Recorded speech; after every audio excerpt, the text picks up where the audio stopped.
नमस्कार, one India Hindi में आपका स्वागत है और मैं हूं दिनेश शर्मा। देश के सबसे बड़े राज्य उत्तर प्रदेश का सबसे बड़ा विधानसभा चुनाव, बीजेपी समेत सपा, बसपा और कांग्रेस के लिए चुनाव प्रतिष्ठा का सवाल है।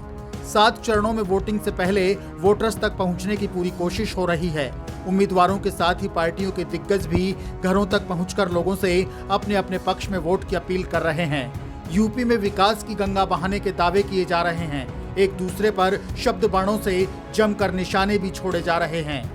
सूबे की सियासत का पारा उस समय और भी ज्यादा हाई होता दिखा जब केंद्रीय गृह मंत्री अमित शाह कैराना विधानसभा सीट के लिए प्रचार करने पहुंचे। अमित शाह ने डोर टू डोर प्रचार करते हुए लोगों से बीजेपी के पक्ष में वोट देने की अपील की। शाह ने घर घर जाकर लोगों को पर्चे बांटे और मोदी सरकार के साथ ही योगी सरकार की उपलब्धियां बताते हुए लोगों से वोट की अपील की। अमित शाह ने लोगों से बीजेपी उम्मीदवार मृगांका सिंह के पक्ष में ज्यादा से ज्यादा मतदान करने की अपील की। अमित शाह के इस डोर टू डोर प्रचार के दौरान चुनाव आयोग और कोरोना गाइडलाइंस की धज्जियां उड़ती नजर आई। इस चुनाव प्रचार अभियान के दौरान ना तो अमित शाह ने मास्क लगा रखा था और ना ही कई दूसरे कार्यकर्ताओं ने। इस बार चुनाव आयोग ने सिर्फ 5 लोगों के साथ ही डोर टू डोर प्रचार की इजाजत दी है। इसके बाद भी बीजेपी के इस डोर टू डोर कैंपेन में अमित शाह के साथ काफी भीड़ मौजूद रही। बीजेपी उम्मीदवार के पक्ष में वोट की अपील करते हुए अमित शाह बड़ी संख्या में पार्टी कार्यकर्ताओं के साथ तंग गलियों में घुसकर वोट मांगते रहे। चुनाव प्रचार में अपने बीच केंद्रीय गृह मंत्री अमित शाह को साथ देखकर बीजेपी कार्यकर्ताओं में भी गजब का उत्साह दिखा। इस बीच कार्यकर्ता मोदी और योगी के साथ ही जय श्री राम के नारे भी लगा रहे थे। यहां कई कार्यकर्ताओं ने अमित शाह के साथ सेल्फी भी ली।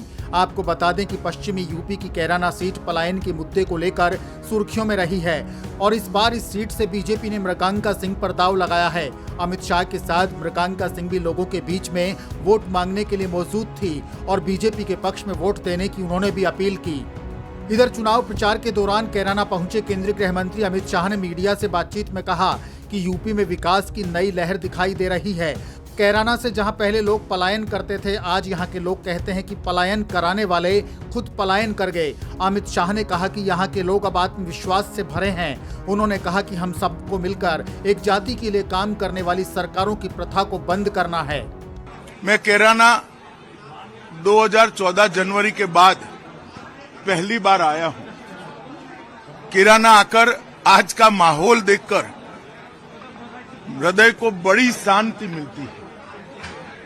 उत्तर प्रदेश में 2014 के बाद देश के प्रधानमंत्री नरेंद्र मोदी जी ने उत्तर प्रदेश के विकास की धुरा को अपने हाथ लिया।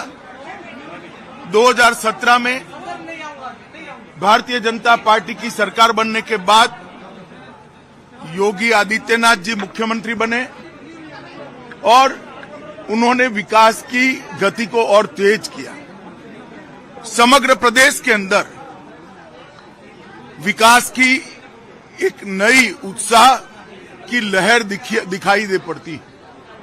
ढेर सारे रोड, ढेर सारे एयरपोर्ट्स, मेडिकल कॉलेज, हर गरीब के घर में गैस, हर गरीब के घर में शौचालय, हर गरीब के घर में लाइट, हर गरीब को प्रधानमंत्री आयुष्मान भारत योजना का कार्ड, कोरोना के समय में हर व्यक्ति को मुफ्त टीका, हर व्यक्ति को मुफ्त राशन, ये सारी योजनाएं उत्तर प्रदेश में मोदी जी ने जो भेजी है, योगी जी ने नीचे तक उसको लागू किया है। मगर कोई भी प्रदेश हो, इसके विकास की प्राथमिक शर्त होती है कि वहां कानून और व्यवस्था की स्थिति ठीक हो। यही कोरोना है, कैराना है, जहां पहले से लोग पलायन कर रहे थे। आज मैं जब राउंड लेने निकला, उन्होंने कहा मोदी जी की कृपा हो गई, भाजपा की सरकार बनी, योगी जी ने कानून और व्यवस्था को सुधारा है, हमें पलायन करने वाले पलायन कर गए। ये जो आत्मविश्वास उत्तर प्रदेश की जनता में मैं देख रहा हूं, मुझे लगता है कि आने वाले दिनों में उत्तर प्रदेश भारत का सबसे विकसित राज्य बनने जा रहा है। आपको बता दें कि यूपी की सियासत में कैराना विधानसभा सीट को काफी अहम माना जाता है। यहां से बीजेपी के टिकट पर मृगांका सिंह चुनावी समर में उतरी हैं। मृगांका सांसद रह चुके हुकुम सिंह की बेटी हैं। मृगांका सिंह के पिता हुकुम सिंह ने ही सबसे पहले यहां से पलायन का मुद्दा उठाया था। बीजेपी के लिए कैराना सीट कितनी मायने रखती है, इसका अंदाजा इसी बात से लगाया जा सकता है कि 1 महीने पहले यहां सीएम योगी भी लोगों के बीच आकर गए थे और अब केंद्रीय गृह मंत्री अमित शाह भी वोटों की अपील लेकर कैराना की जनता के बीच में हैं। अमित शाह के जमीनी प्रचार में उतरने को कार्यकर्ताओं में जोश भरने की रणनीति का हिस्सा माना जा रहा है।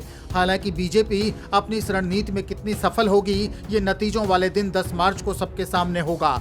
इस खबर में फिलहाल के लिए इतना ही। ताजा अपडेट्स के लिए आप बने रहिए वन इंडिया हिंदी के साथ।